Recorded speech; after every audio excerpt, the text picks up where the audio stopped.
Welcome back to We Are Tottenham TV. Spurs have lost 1-0 to Bournemouth in a shambolic display. We've got a hefty stream for you guys today. It's probably going to go on for a good 2.5 to 3 hours. Get your cups of teas ready. Exactly. Get your cups of teas ready.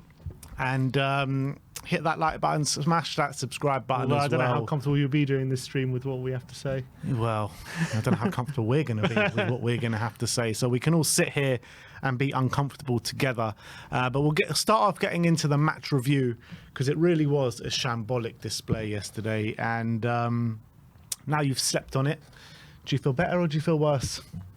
Do I feel better or I don't feel any better, to be honest. Do you feel worse?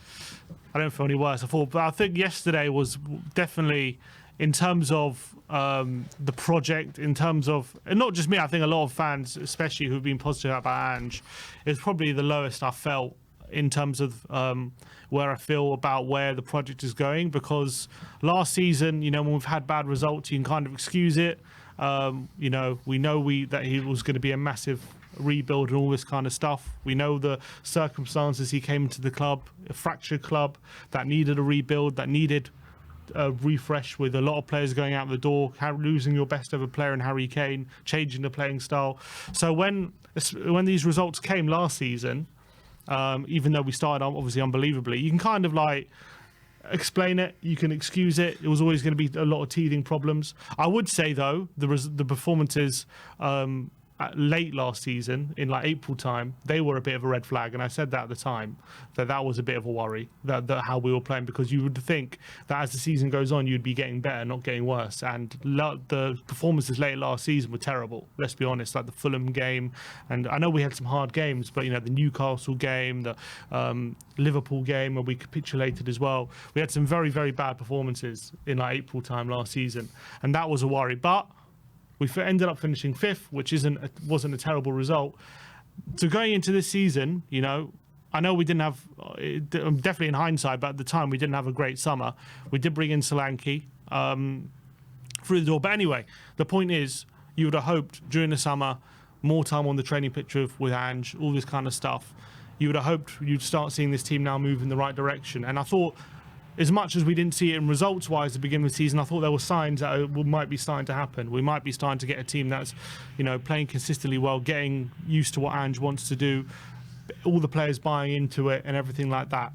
And we maybe didn't get some of the results we deserved earlier on in the season, but I think there were definitely signs from what we were seeing that we were going to be seeing this team move in the right direction. And hopefully this season we can really, I don't think anyone really expected us to challenge for a league title, but I think a top 4 challenge was definitely expected, I think, for most in the fan base. Whether we would get there or not is a different question, but I definitely think people expected us to be in that top 4 race. I think that's fair. So the fact we're sitting here in December now, 14 games into the season, 8 points off 3rd, 6 points off 4th, in 10th position, in a position which, let's be honest, no one would accept us finishing come the end of the season, and having some of the results that we've had in recent weeks, such as Ipswich, Palace, obviously the Fulham performance, and now this one to add to the list, is very, very disheartening, and it's hard to explain. You know, I understand the squad's running thin and all these different things, but at the end of the day, Ange he's here. His role, obviously, is as much as it is to progress the football club and head this project, he also has to be getting results along the way. And I think it would be more understandable in a weird way if you know, we lost like Man City and beat Ipswich. At least that shows that we can consistently beat these lower teams. But at the moment, the range of results is so wild. I think the biggest problem at the moment is we've gone from consistent performances, inconsistent results, to inconsistent results and inconsistent performances. Now it's consistently poor performances and consistently poor results, apart from obviously the City game. And that's kind of the big worry, is we've gone from inconsistent form to poor form.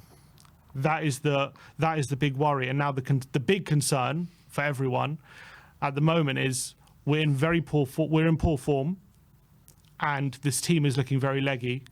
We do have a lot of injuries in the squad, and can Ange muster up big performances out of this squad with limited options and a leggy squad, and maybe a bit of lack of belief at the moment, which maybe we're seeing in this team in terms of how we're going about our game. Are we putting too much risk in our football? I think when I'm looking at how we set up, and I definitely see there's a problem, especially when our two centre-backs have possession. That's a big issue for me at the moment, which he hasn't been able to sort out. I remember reading a tactical thread from, I think it was a Euro expert earlier in the season. He was talking about the Newcastle game, where we actually did play quite well. And he pointed out when our two centre-backs have the ball, they're very isolated when they have the ball. And our full-backs, a lot of the time, are tucked in, but they're very high up the pitch. Our wingers are very high.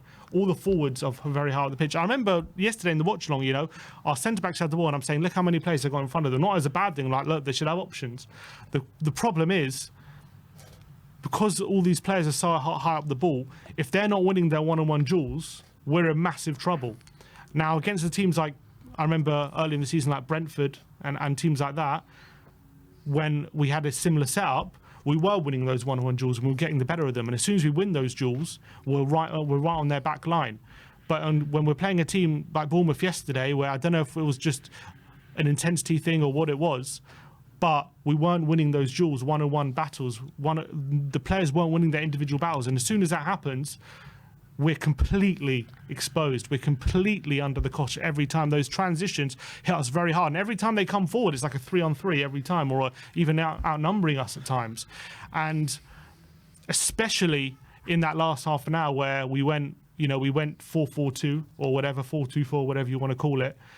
And we didn't have a setup and build-up that it looked like we were able to keep possession whatsoever. At least when we have three in the middle, you have a few players who are in position to run back, or you have a few players around each other to try and kind of keep possession. I feel like as soon as we went to that 4-4-2, we have all these players in the front line, and none of them are showing for the ball. They're all looking for the ball in behind. They're all looking for the ball in the front line, but no one's got the wherewithal, except for one player maybe, and I'll say it was Lucas Bergvall, who was the only player in that last half an hour who actually did all right. Everyone else was hiding. Everyone else was just waiting for the ball and not looking to impact the game. And what the consequence of that was transition after transition after transition. And I would say that last half an hour was probably up there, if not the worst bit of play we've had in Ange's tenure. And to have that bit of play after 14 games in his second season, and it leaves us in 10th place. It's hard it's hard to be positive about that. There's nothing to be positive about in that scenario, to be honest. That is very difficult to take. It's very difficult to explain. It's very difficult to brush aside. That is the reality of where we are. That's the reality of the results we've been getting. And there's no hiding from that. We've lost as many games as we've won this season. We've lost as many games as we've won in the last year, 365 days. That's the truth of the matter. And that, in terms of results wise, is not going to get the fans on side. And as long as you're getting those results, even in a weird way now, even if we win again on Sunday, which obviously I'm sure everyone will be delighted if we win, but we just had that kind of big win a couple of weeks ago, and we're here 2 weeks later, and everyone's talking about how long Ange has got. If you asked our fans 2 weeks ago that same question, I don't think anyone's going to be questioning his job. But we're here 2 weeks later, not even a month. We're here 2 weeks later, and everyone's questioning whether he should be in a job at this point. And the bad thing about that is, I feel like everyone got very excited, including I'm not going to hide from it. Everyone got very excited from that Man City win. But now, after how we responded to that, are people going to have that same excitement after a win, even if we beat Chelsea? I think people are going to be like, yeah, we won that, but are we going to be questioning his job again in a week's time if he loses the next game? That's the reality of where we are. And so he's got a massive, massive job at this point to not just turn around Tottenham's season, but to stop, essentially, a lot of fans turning very toxic, which you see at the moment in the grounds. That's starting to happen. Yeah, do you think we have it in us to do that, though, from a player standpoint, and from Ange Postecoglou as well, with the tactics he's showing, with, He has the ability to maybe change a few things in game, and every time it goes horribly wrong, maybe make a few tactical tweaks. But the premise of what he's trying to do always stays the same, right? Does he have the tactical nous? Does he have enough about him to really, trying to move this into a positive direction? I'm not sure he does. He's got the ability to get big wins, and I think we've seen that. I think that's not enough. Whether that's enough or not, but I'm just saying he's got that ability to get a team to a level where they can win games against good teams and win well as well. So we've seen when we're at our best how good we can be. Now, the problem at the moment is we can't seem to get to that level on a week-to-week basis. At the moment, at the moment we're inconsistently poor, but this season in general, the question hasn't been, can he ever be can this team play at a high level? We know that they can. We've seen that. Now the question is, can this team play at a high level on a consistent basis? And at the moment, we haven't seen that ever since he's been here. It was never going to happen in the first season. I think we can all accept that. But in the second season, you would definitely expected more consistency than we're seeing this season. That's definitely for sure. The reality is, though, this football club and this team have always been capable of beating big teams and having big performances and never showing it on a consistent basis.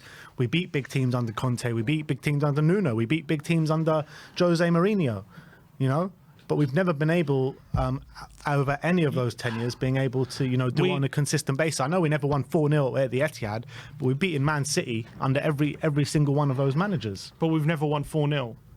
I know that we've never won 4-0. No, but I'm saying, but the point is, when we're under the last managers, yes, we got big wins, and we got big results, and a lot of them were good tactical setups and good tactical wins, but they weren't wins where we would go out and batter the opposition. There'll be very tight games, and we'll just about get through. We've never demolished a top side away from home like we did a couple of weeks ago. That was probably the only time it's ever happened in our Premier League. But it doesn't happen many times in the Premier League in general. Correct.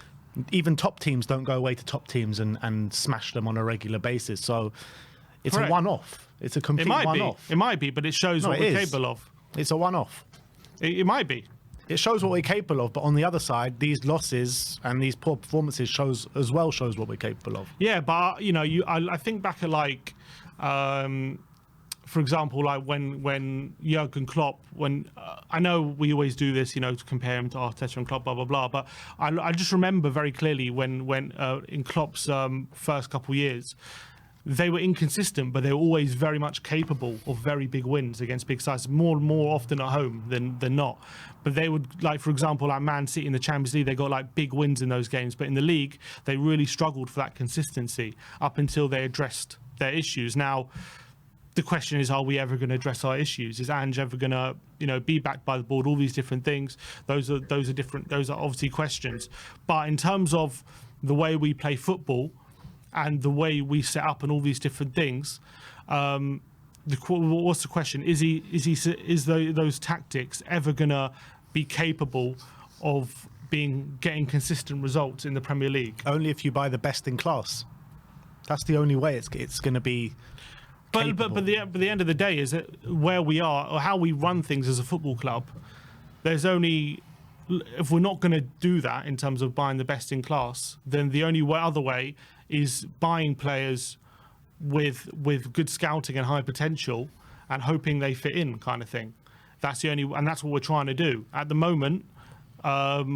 Look, we're 10th in the league, so at the moment it's not working. We're buying 18-year-olds to try and make a difference now. We started Archie Gray at right back when we had two right backs on the bench. I know Pedro Porro was too tired to play, but I didn't have that too much problem with Archie Gray. But Lucas Bergvall was trying to come on and make a difference yesterday.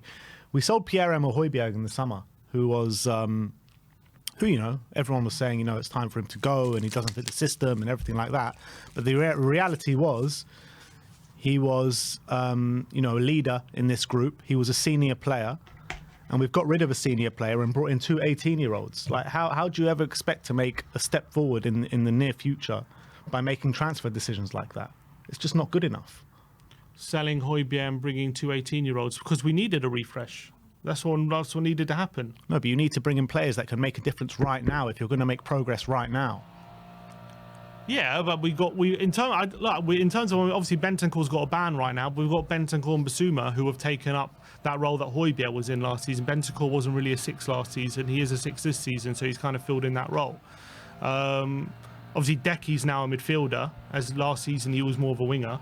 So when it comes to our midfield, I mean, I don't think the lack of midfield options is a problem, or leadership in midfield. I mean, look, you could argue that, but I don't think selling Højbjerg and replacing him with basically essentially Bentancur in the 6 and putting in Decky in the middle, I don't think that's the problem, to be honest. Look, and it's part of the problem. Ange just said, in terms of leadership and all this kind of stuff, you can either buy the experience and, you know, have it basically ready to go now, or you can grow the experience within your own team, and that's the direction that we've gone with. And maybe it's completely wrong direction. I don't understand how anyone can back up the direction of the transfer window and the way this club's running their transfers. I just don't understand it. How can anyone back that up? You're filling the squad with teenagers. The only senior player that you brought in the summer was Dominic Solanke, when it was clear and evident that we needed big refreshing and big steps forward in the forward line. We needed a big number 6 as well to come in the summer. Yes, we've got Bentancur and Basuma, but I still don't think, I think they're good players. Don't get me wrong, they are good players, but I don't think they're players that are going to really go and take us onto the next level. I think we needed big changes in the squad. You know, we all said in the summer, bring in a big monster number 6, bring in top wingers to this football club, bring in a striker. And the only one that we did was bring in a striker. We're still very short at fullbacks as well. Like, we're sitting here in the summer, and anyone that's trying to back up the transfer window that we had in the summer, or the direction that this club is going in terms of transfers, I'm sorry, are deluded, because we're not giving the manager the tools he needs to really succeed in the job. We're just not.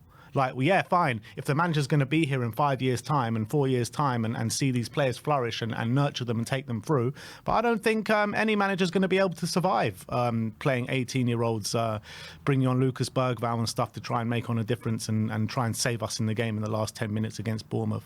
Archie Gray, an 18-year-old at fullback. You know, it's just not good enough. And a club like Tottenham Hotspur, with the revenues that we're making, with the stadium that we have, record profits and all that kind of stuff. Like, why do we keep shortening the wage squad? Why are we not pushing the boat out and trying to compete with the top 4 clubs and the top 5 clubs financially on the wage market as well? It makes no sense. Well, Andrew was asked about this in his press conference today. And he was asked about, you know, you've lost a lot of experience in the summer, and kind of in terms of the direction you're going in. Do you have any regrets essentially about the summer? He said, was it the right decision to bring in all those teenagers? And he was quite bullish about it. He said, I still believe it was the right decision. He said, I still believe this club, in terms of shortening the wage, not specifically the wage we didn't talk about, but in terms of getting rid of that experience and refreshing the club and rebuilding the club and the team that we had being at the end of the cycle, that needed to happen. And I think we all agreed that needed to happen. Now, obviously, he was talking about, you know, could you have gone and bought, he was asked as well, could you have gone and bought some more experienced players? Could you have gone and shelled out a bit of big money? He said, his response to that was, you only do that when you feel like you're getting close to something and you only need that extra little bit to kind of get you over the line. He feels like we're nowhere near that at the moment. We still need to completely rebuild. We're still completely rebuilding this team and the playing style, and we needed to bring in these fresh young faces to grow the squad essentially, and get the average age of the squad down and completely go in a new direction. And that's where we're at the moment. That was his response. I think we all agreed that we needed a complete refresh of the team after, even the likes of Højbjerg, Dyer, all these players needed to leave, and we needed to completely get them out of the door. Now, you could say, okay, we should have replaced them with just ready-made replacements all the time, albeit I think our first 11 is pretty good, in my opinion. When we have everyone fit, our first 11's good. When it comes to the squad, we definitely don't have there's definitely some positions in the squad we need more depth for sure. Fullback for sure is one of them. Wingers are two big ones, I would say. And obviously a number 6 who's as good as Rice or Rodri, which I think is very hard to find, is definitely on the agenda as well. But when it comes to what the direction the club is going in with these younger players, with Bergvall, Gray, I mean, Odebear's injured at the moment, but Odebear as well.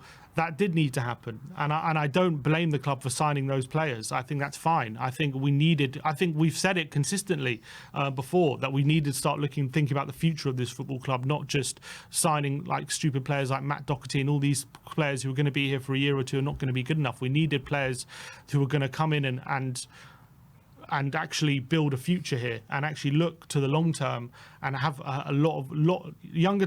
We needed players of Archie Gray and Bergvall's age. We didn't have one way them. or the other, though. It's not one way or the other. It doesn't have to be like it's the same with the manager situation. You have Antonio Conte and Jose Mourinho, who are so far one way, and then you sack them and bring in Ange Postecoglou, who's so far the other way. Just because that's playing style, that's not. I know, but just because the players that we had and the players that we were signing before, like the Matt Dohertys and everyone, and the Gareth Bales and people like that we were signing at that time, who were just like the wrong profiles and the wrong ages to refresh the squad and everything like that. Then no one's blaming Ange. No one's blaming Tottenham for bringing in 18-year-olds. Of course, it's good for the club, and of course, it's good for the future of this football club to bring in these kind of players. But that can't be the only players that you bring in. It can't be, because otherwise you're not going to move forward in the short term. You need to mix and match. It can't just be all one way. It has to be a bit of both. You need to bring in players that are going to make an impact here and now as well. Archie Gray, Lucas Bergvall, Wilson Odebear are not going to come in and they're not going to catapult us to the top 4 or the top 5 or anything like that. They're going to be used in top 5. We didn't need to catapult. Well, where are we now? We're 10th, but we were in top 5 last season. I'm just saying. Yeah, and we've got worse. We've got worse from last season. I don't know about that. Well, at the moment it looks like that, but statistically we've got worse. Like we have. Fine. At the beginning of the season, we were all sitting here being like, yeah, that Leicester game we should have won, that Newcastle game we should have won. But since then, since all these recent results, the Fulham game, the Palace game, last night, the Fulham game, all these games that we're dropping points in, we very much deserve to be dropping points in. So I don't buy all this, all these games that we're losing, we should be getting points in. We're getting worse and we're getting progressively worse. And 18-year-olds are not going to change that. We need players that have experience and mettle to pull us through and drag us through in these periods. And we need fresh faces as well. You're never going to take us on to the next level if you're only signing in the summer. Senior signing is going to be Dominic Solanke. We know we needed a lot more than that. And Lucas Bergvall and all 18-year-olds are very good. And I'm happy that they're at this football club, but they're players for the future. They're not players for now. So realistically, we brought players in to play in the Europa League because they're not going to make an impact in the Premier League. They're not. At the moment, they haven't. And they were never going to at this point, I would say. Exactly. So why can't we bring in players that are going to make an impact in the Premier League? We can. And we should. Why don't we? We should have. We should. I agree. We needed to do more in the summer. That's not my point. My point is we needed those young players. I don't like the bashing of signing these young players. I think that was the right thing to do. No one's bashing the signing of young players. People are bashing not signing players with the young players. Okay, I get that. And we did sign Solanke for 65. We needed more than that. But I look at the squad, and I know we have an injury crisis at the moment, so the squad looks a lot thinner than it usually is. I think. Obviously, I've been on record very critical of the signing of Werner, and I still back that. I think the signing of Werner was, I think that's really held us back, and I was very critical of that signing. When it comes to the signings in midfield, I look at our midfield options. But Bergvall is he's 18, but he's our 6th choice midfielder, right? He's not supposed to be a player that we've got 5 very good midfielders there, in my opinion. Yes, we need a monster 6. We need to go and sign a player who's better than Bentancur and Basuma. That player is going to cost a lot of money. That's fine. I don't care about signing it, but we have to find him. Who is this mysterious player? Is it Zubamendi, potentially? We've got a whole bloody scouting network that we pay a lot of money to. Like, this is their job to find these players. It's not like they've just come into the club and, we're going into a transfer window with no planning and stuff. This should be planned a long time ago. But look at Liverpool, right? They're top of the league right now, right? And last season, everyone was saying, they signed Endo for cheap money. Everyone was saying they need a monster six. Oh, they can't compete. They don't have a defensive midfielder. And what happened? Their solution was internal. They put Gravenberch there, right? And look how good he's been this season. I think we were trying to do something similar. We put Bentancur's obviously last season, injury-wise, wasn't at his best. This season, there's signs of him getting to his best, and we've tried to put him in that six and see if he can be the solution. Just because we haven't gone and spent 100 million on a defensive midfielder doesn't mean Basuma and Bentancur can't do that job. Just because Liverpool didn't get Zubimendi in the end doesn't mean Gravenberch can't do the job, and he's done that job. And that's living proof that you don't have to spend 100 million to find a solution. I'll tell you what, they're still going to be buying a number six. They're still going to be looking to bring in a Zubimendi. They were just about to have Zubimendi over the line, and it fell apart for whatever reason. And yes, Gravenberch has been a revelation this season for them. And by the way, he's a relatively new signing for them as well, Gravenberch, by the way. And Zubimendi and whoever the six is that Liverpool are going to bring in, they're still going to bring one in. They're not going to just stop on their laurels because Gravenberch is playing well. Spurs, on the other hand, they do stop on their laurels when players are looking like they're taking an upward curve. Like, we still, however well Bentancur and Basuma have played this season, I don't think neither of them have been bad. I think both of them have been fairly good, but I don't think they've been out of this world. Like, we still need a big player in midfield to come in. And you don't rest on your laurels just because they've been okay. My point is, Liverpool didn't get their man in the summer, right? They tried and they didn't get the signing, and they found that solution internally. Yeah, they probably will still go and get a number six, but it's not an excuse that we didn't get a big number six as to why this team is functioning the way that it is. Like, Basuma and Bentancur are very fine players. They're very much very good Premier League midfielders. They've done very well in the past. And you know what the difference is with Liverpool as well? Liverpool have got winners all over the pitch that have won multiple Champions League, not multiple Champions Leagues, Premier Leagues. They've got winners in their team that can guide these players forward. Like, we don't have that. I'm not saying we're as good. Obviously, Liverpool, they're completely different. In fact, Liverpool didn't sign anyone in the summer, did they? No. They went from second. They went from third last season, and they're now they're now leading the title race without any signings. And you would have said, how could they kick on without signing anyone? But they seem to have done it. My point is, I look at the squad we ended the summer with, regardless of how the summer went. They changed their manager. Huh? They changed their manager. Yeah, they did change their manager. Because Klopp was at the end of his cycle and just right at the beginning of his cycle. It's a completely different scenario. Slaughter's come in with the rebuild done already. Ange has had to rebuild the team himself. Klopp, the last two seasons, I know last season they did well, but the season before that, they completely had a drop-off. They finished outside the top four, and people were saying, the squad was on his last legs. They had a major rebuild. They then, finished third, and now they're in the middle of a title race. I don't think they're in the position they are because they've changed their manager. They were in a title race last season as well. They've done it because they had that major rebuild. Now, they gave that time, they gave it a couple seasons, and now they're leading in the title race. Obviously, they're way ahead of us, and they've spent the money clearly a lot more smartly. They've got better players. Salah and Van Dijk and Robertson and Alisson all have title-winning experience. They've got that there as well. And they've refreshed the squad with the likes of McAllister and Szoboszlai, and they've got an unbelievable front line as well. So I'm not saying that we're on the same level as Liverpool or anything like that. My point being is when you look at them, that Slaughter's come in when the rebuild's already happened, and he's kind of built on that. He didn't even have to sign anyone to improve on that. My point being is when we finished fifth last season, and we ended when the squad we ended the transfer window with, yes, has holes in it, but it should be a lot better than 10th. It should be a lot better than 10th. I think we have a lot of good players, and I think that we're not maximising. I think Ange has got to take a lot of responsibility. I'm not saying this means I want him sacked. I still think he can hopefully turn around some results, but the problem is in the short term we're in very bad form, and if this kind of form carries on for too long, then he will be in trouble. But what my point being is, I think that people are looking at the summer and all this kind of stuff and blaming the transfers we did or didn't do, when I think the squad is a lot better than I think this squad can be in a race for top 4, top 5. I really do. Obviously right now we've got a big injury list and our squad's wearing thin. But in terms of when everyone's fit, I don't think this squad should be completely out of a top 4 race at this point in the season. I think that's not good enough, in my opinion, and that has to be on Ange, not necessarily the board. Now we've blamed. Now, as I've said before, I've got no love for this board. I don't think they're going to bring success to this football club, or they're geared to do that in any shape or form. But I look at the squad right now, and the reason we're 10th is not because of the squad we have, in my opinion. That's just my opinion. Look, I do agree with that to a certain extent, and I do think when you're looking at where to put the blame so far on the tragic form, it's got to be Ange has got to be the main culpable in terms of these poor results and these poor performances in these poor games and tactically what we're seeing on the football pitch, 100%.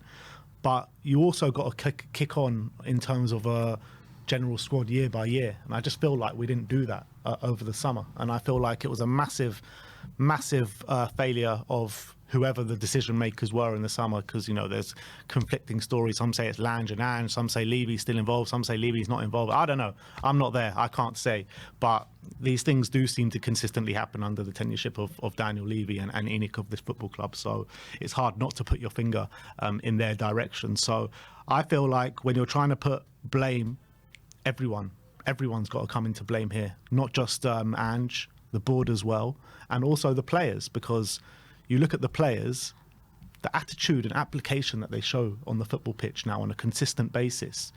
You're looking at that last half an hour was the most disgusting half an hour of football I've seen in a very long time, and we've seen some disgusting games of football this season. You look at that Ipswich game, you look at the Crystal Palace game, any game where the opposition puts it on us and we start to lose our jewels, we are open up like a hot knife through butter, right? And it's happening too often now. It's happening way too often, and at some point the players have just got to have to stand up on that pitch and show some professionalism, because last night for half an hour at the end of that game there was no professionalism on that football pitch from Tottenham Hotspur. And yeah, we can talk about Ange and the tactics all we want, and it's a valid point to make, but the players as well have got to take some responsibility for what they showed on the pitch last night, because it was disgusting. It was nothing short of disgusting, and I had nightmares of that last half an hour last night. I swear to God. Yeah, I swear to God, it was awful, man. It was awful. And I'm telling you, you look at all the tenureships that we've had, from Pochettino to Nuno to Conte to Mourinho, even before Pochettino, I can't think of a half an hour of football that was worse than that.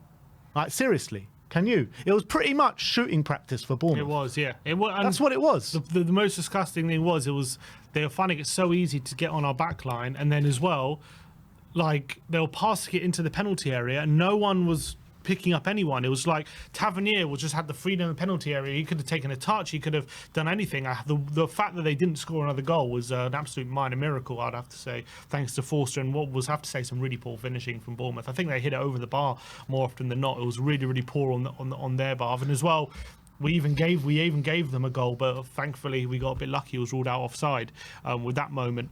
That last half an hour was up there with the worst I've seen in a very long time, and that was there's no explaining that.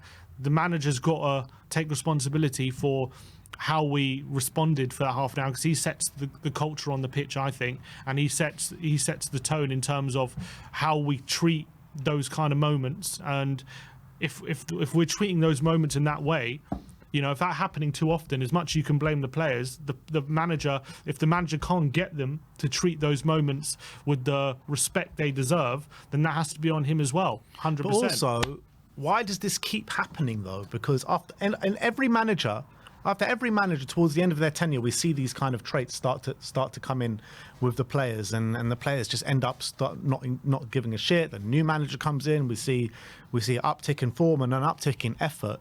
Like, that last half an hour said to me that these players don't want to play for this manager anymore. It really did. And I'll probably have egg on my face at the end of Chelsea. We'll probably go beat Chelsea because it's a big game, and they want to show themselves in a big game. They'll put maximum effort, but then they'll probably go lose the next game to whoever it is. Was it Southampton or Liverpool or Man U? I don't know. Rangers is the next game after that. So I mean, There's a fine line, I think, in terms of being on the pitch. There's a fine line between identifying a team that's not playing for the manager and identifying a team that's running on empty. And I think they can both look the same. I don't know which one it is. I'm not in the dressing room. It could be either, and that's the reality. But I don't. But it could be one. It could be one of the two. I don't know. Yeah, but you think the thing is when players stop playing for a manager, I still think they want to, perform for the fans and they, perform for the club and everything like that. They're getting paid a hefty amount, and you see kind of worrying signs start to sprinkle in, which we have done. We saw the worrying signs at Ipswich. We saw the worrying signs at Palace. We saw the worrying signs second half at Brighton. We saw worrying signs at Galatasaray. Ange's demeanour. That as well. But then everything ends up coming to a head at some point, and I think. With the games that we've seen over the last 6 games, barring the Man City game, because these players just suddenly turn into prime Barcelona whenever we play Manchester City, no matter who the manager is, by the way, it just happens. We've seen very, very worrying signs, and I'm telling you, I don't. That is not a circumstance of running on empty. Like we can't be running on empty for the past 3 weeks. Surely not. Like, you don't run on empty for the past 3 weeks. We've had a big injury crisis, so... Yeah, but this injury crisis hasn't been going on for 3-4 weeks. Like, this injury crisis only have been happening the last couple of weeks. Like, even these poor performances have crept in, and this lack of kind of... It all kind of... I mean, probably could say started with... It started with the Palace, but then we won the next 2. So I would say, really, that Galatasaray game, since then, we've had one good performance. That was City. And, like... These poor performances have crept in before the injuries were a thing. And that's the reality. The difference is, before that, I think the poor performances were the exception to the rule. Now it's changed. But that's what I'm saying. So first you start seeing it sprinkled in sporadically, and then it turns in and starts to fester. And I think that's what we saw. We saw it started to sprinkle in a little bit when the going gets tough. And now you're seeing it on a consistent basis. Because before Galatasaray, we won 1, 2, 3, 4, 5, 6, 7, 8, 9, 10. We won 9 out of the 11 games before that Galatasaray game. I don't think these players believe in what they're doing. I really don't believe it. It's 1 win in 6 in all competitions. There's no way that you can watch the last 6 games or last 7 games, and like I said, take the Man City game out of it. There's no way you can watch that and say that these players really believe in what they're doing. If you take the Man City game out of it, of course, but why? But you have to include all of it. You can't just take it out. Yeah, but this is what happens against Man City every single season. Every single season, we up our game against Manchester City, and it means nothing. How many times have we gone to beat Man City and then lost against a really poor side the next week? Yeah. Doesn't mean it means nothing. It happens a lot. These players, Kulusevski even said it in an interview after the game. This game means more. Everyone knows what this game means to me. They raise their game for the Man City game, and then they revert back to type afterwards, or they don't believe in what they're doing. I don't think they do. I'm not in the dressing room. I don't know. I don't know if they believe in what they're doing. Yeah, but you can see on the pitch, and you can make a prediction or a judgment on what you're seeing. I mean, I would say yesterday, for the first hour. I'm not saying it was brilliant. I'm not going to say I'm sit here and say we were great or anything like that. We know Bournemouth away is a tough game, right? We know that big teams have gone there and lost. For the first hour, let's say even just in the second half, for the first 20 minutes, we were well on top of them, and we could have easily got a couple of goals. Now, look, this isn't me saying we deserved anything from yesterday, but from that point of view, I didn't see a team completely losing belief of getting back in the game. Now, I don't know what happened in that last half an hour. We completely fell apart and tried to change formation in the last 15 minutes and completely got it wrong, and we got torn to shreds.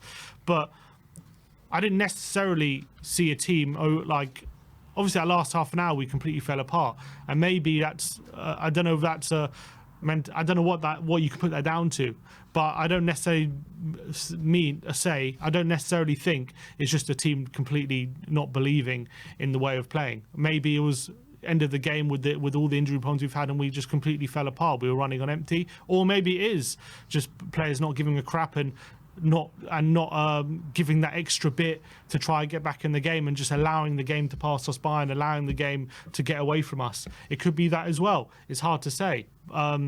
That performance was not good. The Fulham performance was not good. I would say Roma game, again, we played very well in parts in that game, but late in the game, we let it get away from us. Those last 15 minutes, we let it completely get away from us as well. It's hard to put your finger on why exactly.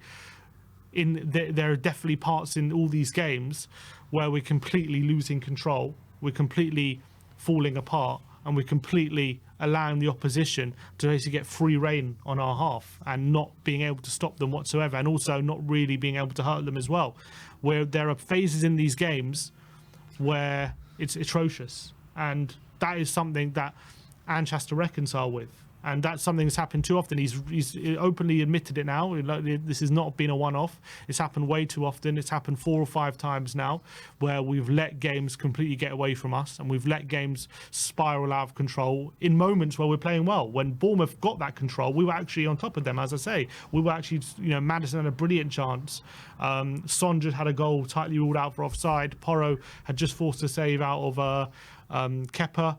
Ben Davis had that headed chance at the back post from a Decky cross. Like, we had those moments, right, where it could have been 1-1. If we got it back to 1-1, it could have been a very different story. Missed those chances.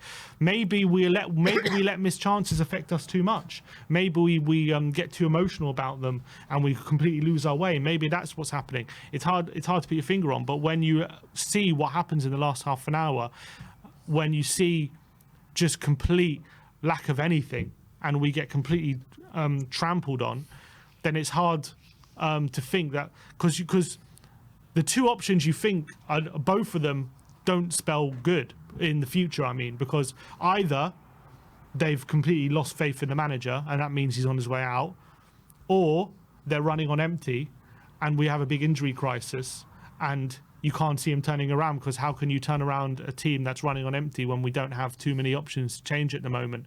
And that also signals problems to the future as well. So either way, that's the problem, I think, at the moment that everyone's looking at. They're like, either way you look, it doesn't look good, essentially, in terms of the next month or so. Yeah, 100%. And do you hand on heart believe that Ange can turn this around?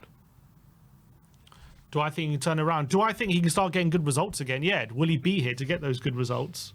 That's the question. Yeah, I do think he can turn. I don't think we're going to start losing every game for the next 10 games. I think we'll get some sort of result somewhere along the line. But the big question is, I think I guess the two questions is, what is Levy going to do and what should he do? Those are the two questions, I guess.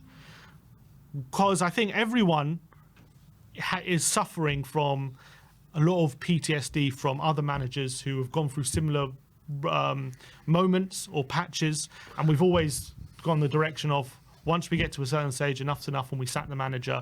Once we get, let's say, too many points away from top 4, once we look like that's it, we sack the manager, and then we bring in an interim and blah blah blah, and we start the cycle again. And I think everyone's just waiting for that to happen, essentially, because it's happened so many times before. Maybe this is time to just go in a different direction. Maybe this is time is just to not do that, just ride this storm out, and maybe wait, maybe just accept that it's going to be rough for the next few weeks until we get players back, or January, and we can address these issues. Because I do think he can start getting good results again, 100%. I do think he can get this team to win games. I don't believe he's never shown an ability to get consistent results since the first 10 games of last season. He's never shown he can get consistent results.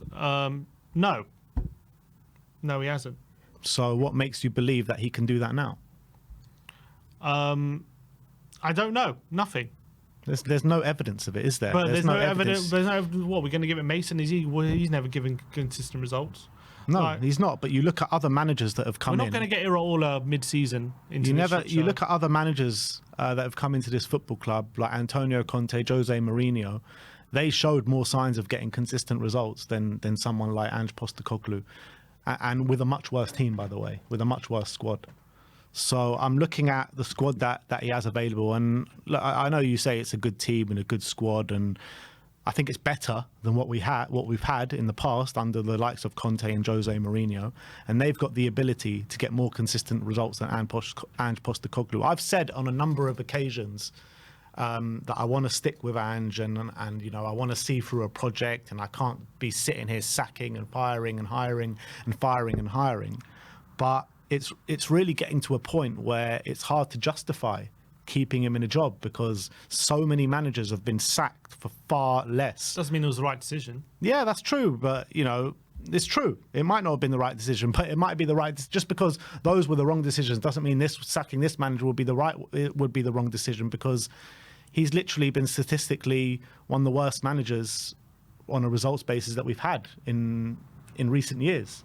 Mm-hmm. So, I mean, there's no evidence to suggest. Yeah, well, the evidence is how good we can play. That's the evidence of why. But you can't do that on a consistent basis. Correct, but so the question is, do we keep with him and in the hope that how good we can be is something we can see more regularly, or do we just bin it all off? But like, there's nothing to suggest that we can see it on a regular basis. There's nothing, literally nothing. Well, if we do see that on a regular basis, we're going to be title challengers. We were never going to see that week to week. It was always going to be difficult. It was always going to, obviously, the level of inconsistency we're seeing in the fact that it's so wild that we're either winning 4-0 or losing 1-0. Essentially, that's the position that we're in at the moment. He's really struggling to find that kind of balance in terms of in the consistency of our performances. That's fair. That's fair to say, but. When you see how good we can be, do you want to just let that all go because we can't? At the moment, we're being consistent, or do you want to just stick with it? We're clearly going for a very rough patch at the moment. We're in a bit of a funk. That's fair to say. At this current time, 1 win in 6. Before that 1 win in 6, we were 9 wins out of 11, by the way. But at the moment, it's 1 win in 6. What, 9 wins out of 11, beating the likes of Karabag and Ferencvaros and people like that? Look, whatever it is, it's 9 wins out of 11, and we had some good wins in there. Okay, so it wasn't just Karabag and Ferencvaros. We had some good wins in there. We won 9 games out of 11, and now we're definitely in a bit of a funk, and consider the performances are going downhill 100%. But do we give him that time to turn it around and try and get back to the level that we've seen we can get with this team? Because even that for example, some of the wins we've had. That in terms of the level of performance is definitely some of the best level of performance we've seen in quite a long time, I would say, at those wins. Now, we haven't got there consistently, but we've seen how good the level we can reach when we're at our best. So the question is, do we just bin that all off, start again? Because, at the moment, the performances have really dropped off and we can't get there consistently. Or do we look at that and say, that's what we got to aspire to, and we're going to ride this out, and we're going to will give Ange the time to turn it around and try and get back to that level? That's the question we got to ask ourselves. Now, in the past, history tells us that he won't get that time because that's what the board have told us. But as a fan base, what should we be asking for? Should we be demanding he goes out, or should we, or like we have with the? Let's be honest, I don't think Levy sacked those managers because there wasn't a clamour by the fan base. There 100% was, and a lot of the time. He was just giving a head to a mob baying for blood, essentially, a lot of that time. And maybe the one mistake, the one where it was a bit 50-50 was probably the Pochettino one. But all the other ones, I think everyone was happy for the manager to go at those points, I would say. But should the fan base be baying for blood at this point? Or should we go in a different direction and just allow him a bit more time to try and wrestle back this form and try and turn it around? How much more time? I would say if look, pretty much a season and a half now. Yeah. And we've only looked consistent for 10 games out of that, and that was his first 10 games, which you could probably put down to a new manager bounce. Mm-hmm. So how much more time do you give him? I would say if we go get battered to Chelsea 3-4-0 on the weekend, or not even get bad, if we have a similar performance yesterday, where we just look just a complete disgusting and abject display, like surely that's enough alarm bells to say that, look, this just ain't working. This just ain't working. And you can pull off the one performance here and there, against the likes of Man City and whatever, but on a general basis, on a consistent basis, it's nowhere near good enough for the level of this squad and for what we're trying to do, and for the amount of money that they're spending in the transfer window. Fifth or sixth highest wage bill in the league as well. We should. That's where we should probably be, hovering around 5th or 6th. We are not far off it, which is the reality in terms of points. but the performances, just too many disgusting performances coming in. And I want to know from fans that, you know, think that we should stick with Ange, is like, how much longer do you give it? What, in terms of how many more weeks of these kind of performances do you give it? Of course, if we're playing, if that kind of performance is going to be the new norm, then he isn't going to last long. But I'm asking you, how long do you give it? I would say, how long do I give it? You wait till the season's completely dead? You wait till we're out all the If cups? we sack the manager, it's going to be dead. I don't see us getting it all out of Bournemouth mid-season. I don't like. It's going to be an interim if we sack him, right?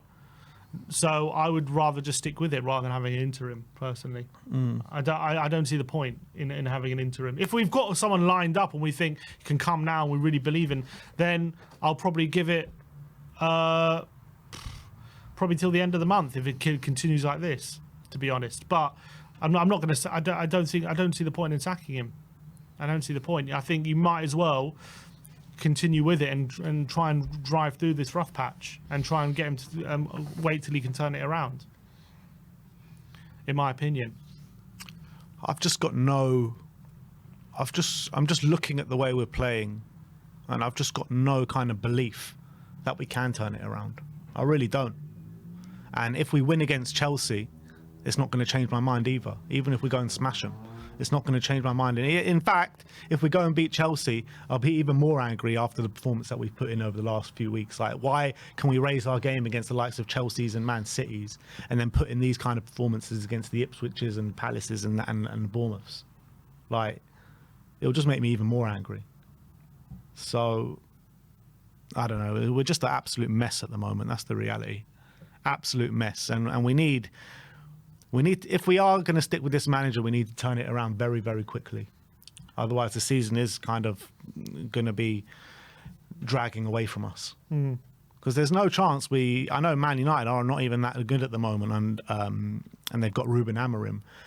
There's no way to say, like, especially with the system that they play with the wing backs, and we know how much we've been struggling with wing backs this season with our lack of width. You know, Man will probably destroy us in that cup game with the way we're playing. I mean, after with the form we're on, I mean, everyone's going to beat us. It's easy to say that, but each game's different. But, you know, even when we weren't on this terrible form, you sat here consistently and you were worried about any team that play that wing backs, and that are strong on the wings. And how can that be a case? How can we know before a game that if anyone is strong, has got strong fullbacks or strong wing backs, that they're going to destroy us? That's no way to go into a season. You need to find some sort of solutions. And he hasn't been able to find any sort of solutions for those kind of scenarios. No. That's no way to manage a football club, surely. It's difficult to justify. But as I say, I've seen when we're at our best, you know, we also can tear teams to shreds as well. So what I would say is, I think at this point, I wouldn't sack him. I wouldn't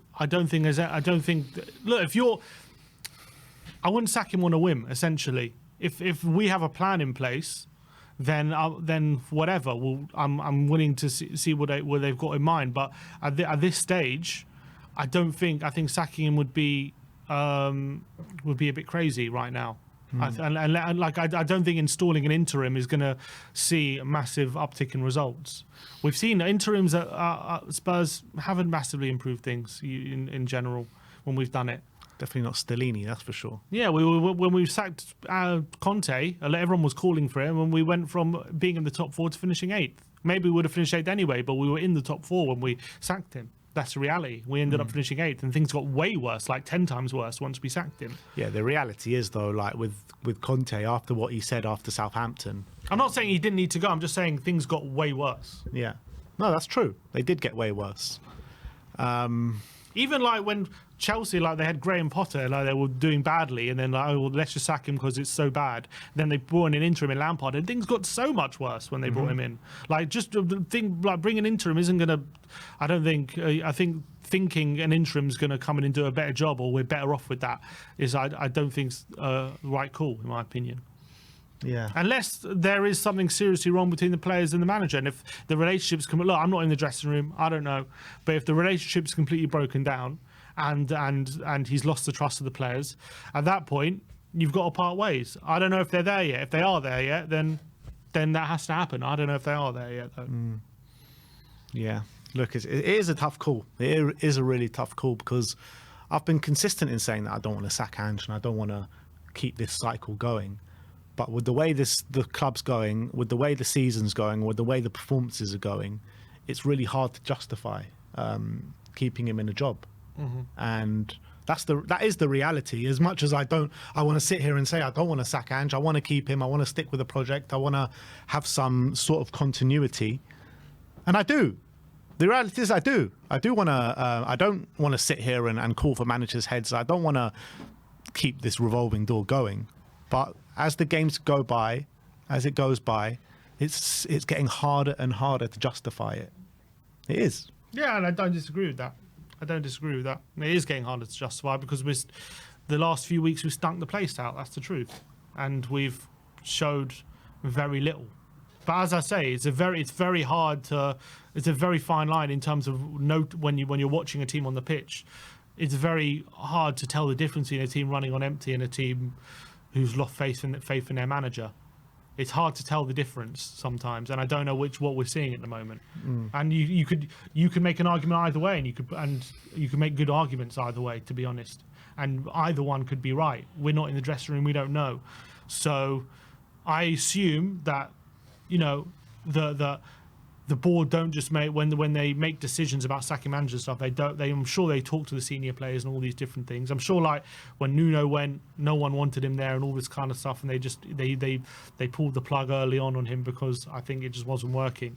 But if they talk to the senior players and they still maintain the faith in Ange, I would stick with him. If they've completely lost faith, so like the Leicester board apparently after they hired Steve Cooper in the summer, didn't they? But apparently the senior players went to him saying, "Look, this guy's crap. We want to change," and that's when the players have lost faith in the manager. Now, if that's not happened here yet, then I want to give Ange time to turn it around. But if it has happened, then the board have to make a decision. I wonder if they have started sounding out managers yet or not. I don't know. If we lose our next 2 Premier League games, Chelsea at home and Southampton away, surely there's no justification after that. If we lose our next 2... If Southampton and Chelsea, a big London derby, which, we don't have the greatest history in, let's be real, but then Southampton will be the main one. If we lose both of them, yeah, I mean, the pressure might be too much at that point. I don't know. Well, this was supposed to be a match review. Didn't cover too much of the match. No, I don't think anyone's talking about that game. Objective half an hour. But look, that's where we're going to leave it there. We're going to get into a couple of super chats. Let's see what